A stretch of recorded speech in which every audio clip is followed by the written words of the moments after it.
Randi Pangalila ogah tambah momongan usai dikaruniai anak laki-laki. Bintang film sekaligus pesinetron Randi Pangalila tengah berbahagia. Pasalnya, istri Randi Pangalila, Chelsea Frank baru saja melahirkan anak keduanya.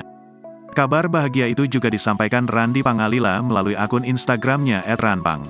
Dalam postingan tersebut memperlihatkan dirinya bersama istri serta menggendong sang anak yang baru lahir. Randi pun dalam postingannya mengucapkan syukurnya karena telah diberi anak kedua yang lahir dengan sehat dan selamat. Sedangkan anak kedua tersebut diberi nama Asher Griffin Pangalila. Sementara itu, Randi Pangalila menyebut dirinya dan sang istri telah menantikan anak laki-laki sejak awal.